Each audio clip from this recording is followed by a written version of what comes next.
ഇതിനുശേഷമാണ് കുറ്റിത്തുള്ളലുകാരുടെ അഭ്യാസ പ്രകടനം ആരംഭിക്കുന്നത്. കുറ്റിത്തുള്ളുന്നവരെ പാനപ്പിടുത്തക്കാർ എന്നും അറിയപ്പെടുന്നു. ദേവിയുടെ നടയിലെത്തുന്ന കുറ്റിത്തുള്ളലുകാർക്ക് പൂവും പ്രസാദവും നൽകിയ ശേഷം പൂജാരി കുരുത്തോലത്തണ്ടിലെ അഴൽ കത്തിച്ച് കുറ്റികളുമായി മണ്ഡപത്തെ പ്രദക്ഷിണം ചെയ്യുന്നു. പ്രദക്ഷിണത്തിനു ശേഷം അഴൽ കെടുത്തി അതിലെ മഷിയെടുത്ത് കുറി തൊടുന്നു. ദേവീനടയിൽ അഭ്യാസത്തിന്റെ നാന്ദിയായി അരമണ്ഡലം നിന്ന് ചാടിക്കുതിച്ച് ചവിട്ടിത്തിരിഞ്ഞ് ആടിത്തിമിർക്കുന്ന കുറ്റിത്തുള്ളലുകാരുടെ പ്രകടനം കൗതുകകരമാണ്.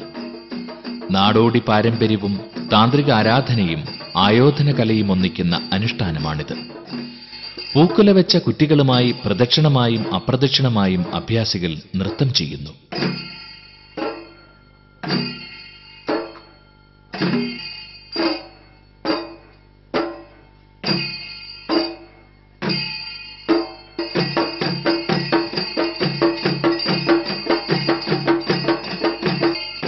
കുറ്റിക്കാർ അരങ്ങിൽ ആടിത്തിമിർക്കുമ്പോൾ ഉടുത്തുകെട്ടിവരുന്ന കോമരം മണ്ഡലം പ്രദക്ഷിണം ചെയ്ത് നടയിൽ പ്രാർത്ഥന തുടങ്ങുന്നു.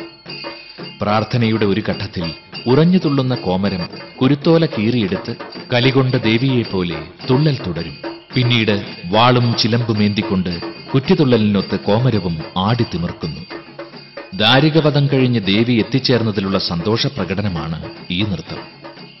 നൃത്തത്തോടുകൂടി കളം മായ്ക്കുന്ന കോമരം കരക്കാരോട് കൽപ്പന പറയുന്നു. ഇത് ദൈവികമായ ആജ്ഞകളും ശാസനകളുമാണ്. മേളത്തോടൊപ്പം പാട്ടുപാടി അകമ്പടിക്കാർ രംഗവേദി സജീവമാക്കുമ്പോൾ ഉറഞ്ഞു തുള്ളുന്ന കുറ്റിക്കാർ പന്തലിൽ പ്രവേശിച്ച് പന്തൽ തകർത്ത് കളയും. അവർ മണ്ഡപത്തിലെ പാലക്കൊമ്പ് പിഴുതുമാറ്റുന്നതോടെ കാഴ്ചപ്പാന കഴിയുന്നു. കാഴ്ചപ്പാന പാനയെന്ന അനുഷ്ഠാന കലയിലെ ദൃശ്യപ്രധാനമായ ഭാഗമാണ്. ഇതിനുശേഷം മേളക്കാരും ഗായകരും പന്തലിൽ പാട്ടാരംഭിക്കും. പാന എന്നത് ഒരു ആലാപന രീതി കൂടിയാണ്.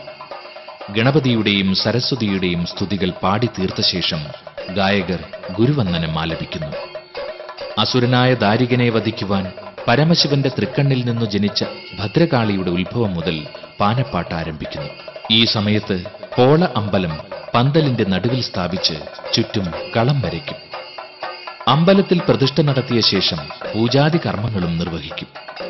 ദേവിയുടെ തിരുവാഭരണം താലപ്പൊലിയോടെ കൊണ്ടുവന്ന് അമ്പലത്തിൽ ഇറക്കി എഴുന്നള്ളിക്കുന്ന ചടങ്ങ് ഇതിന് പിന്നാലെ നടത്തപ്പെടുന്നു. തുടർന്ന് ദേവീ പൂജയാണ്. നൈവേദ്യ സമർപ്പണം, ദീപമൊഴിച്ചിൽ, അഷ്ടദിക്പാലകർക്കുള്ള തൂകൽ, ദുഃഖങ്ങളും ദുരിതങ്ങളും ഒഴിയുവാൻ അഴൽ കത്തിച്ച് ഒഴിയൽ എന്നിവയാണ് പൂജയ്ക്ക് ശേഷമുള്ള കർമാനുഷ്ഠാനങ്ങൾ. മേളക്കാർ കൊട്ടിപ്പാടി ഭദ്രകാളി ചരിതത്തിന്റെ ശേഷിച്ച ഭാഗങ്ങൾ കൂടി അവതരിപ്പിക്കുമ്പോൾ പൂജകൻ കുറ്റിത്തുള്ളൽ ആരംഭിക്കുന്നു. ഇതേ തുടർന്ന് മറ്റു കുറ്റിത്തുള്ളലുകാർ കൂടി രംഗത്തെത്തുന്നതോടെ പാനപ്പന്തൽ ആരവങ്ങൾ കൊണ്ട് നിറയുന്നു.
ചടുല താളത്തിന്റെ ഗതിവേഗങ്ങളിൽ ആടിയുലയുന്ന കുറ്റിക്കാർ അനന്തരം മണ്ഡപത്തിനകത്ത് കടന്ന് അമ്പലവും അലങ്കാരങ്ങളും അടിച്ചു തകർത്ത് കളം മായ്ക്കുന്നു.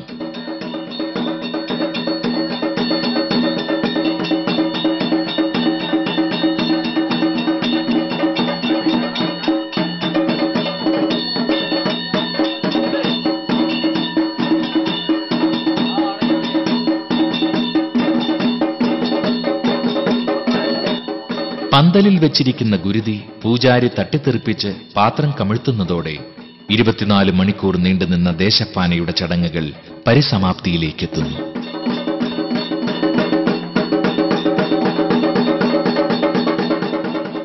പാനക്കാർ ദക്ഷിണ വാങ്ങി മടങ്ങുന്നതോടെ കോമരം ദേവിയുടെ തിരുവാഭരണങ്ങൾ വാദ്യാഘോഷത്തോടെ തട്ടകക്ഷേത്രത്തിലേക്ക് തിരിച്ചെഴുന്നള്ളിച്ചു കൊണ്ടുപോകുന്നു. ദാരികവധത്തിനു ശേഷം ദേവി സ്വന്തം തട്ടകത്തിലെത്തി അവിടുത്തെ ജനങ്ങളെ സംരക്ഷിച്ചു വാഴുന്നു എന്ന സങ്കല്പമാണ് ദേശപ്പാനയിൽ ആടിത്തീർക്കുന്നത്. ഒട്ടേറെ പ്രയോഗ സമ്പ്രദായങ്ങളും ക്രിയാപദ്ധതികളുമുള്ള പാനയ്ക്ക് രക്ഷക സ്വഭാവവും പാലക സ്വഭാവവുമുണ്ട്. നാടിന്റെ മംഗളമാണ് ദേശപ്പാനയുടെ ലക്ഷ്യം. ആരാധ്യദേവതാനുഷ്ഠാനം എന്നതുപോലെ നാടിന്റെ സാംസ്കാരിക തനിമ നിലനിർത്തുന്നതിലും ദേശപ്പാന എന്ന തനത് കലാരൂപത്തിന് അദ്വിതീയമായ പങ്കുണ്ട്. അന്യം നിന്നുപോകുന്ന ഈ അനുഷ്ഠാന കലയ്ക്ക് അർഹിക്കുന്ന പ്രോത്സാഹനം നൽകേണ്ടത് സാംസ്കാരിക കേരളത്തിന്റെ കടമയും കർത്തവ്യവുമാണ്. ഒരു കാലത്ത് കേരളത്തിലെ ഭദ്രകാളി ക്ഷേത്രങ്ങളോടനുബന്ധിച്ച് സജീവമായി നിലനിന്നിരുന്ന ദേശപ്പാന വീണ്ടും പുനരുജ്ജീവിപ്പിക്കേണ്ടത് ഓരോ ക്ഷേത്രവിശ്വാസിയുടെയും ആത്മീയ ദൗത്യമാണ്.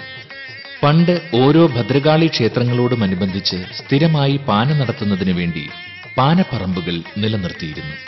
മുഖ്യധാരയിൽ നിന്ന് വേർപെട്ട് വിസ്മൃതിയിലേക്ക് ആഴ്ന്നുപോകുന്ന ദേശപ്പാനയുടെ സമഗ്രമായ ആവിഷ്കാരത്തിന് വേദിയൊരുക്കിയ പാതിരിക്കോട്ടുകാവ് വിശ്വാസ സമൂഹത്തെ തട്ടകത്തമ്മ അനുഗ്രഹിക്കട്ടെ എന്ന് പ്രാർത്ഥിച്ചുകൊണ്ട് ക്ഷേത്രായനത്തിന്റെ ഈ എപ്പിസോഡ് ഇന്നിവിടെ പൂർണ്ണമാകുന്നു. എല്ലാ മാന്യ ക്ഷേത്രായന പ്രേക്ഷകർക്കും ക്ഷേത്രായനത്തിന്റെ വിനീത നമസ്കാരം.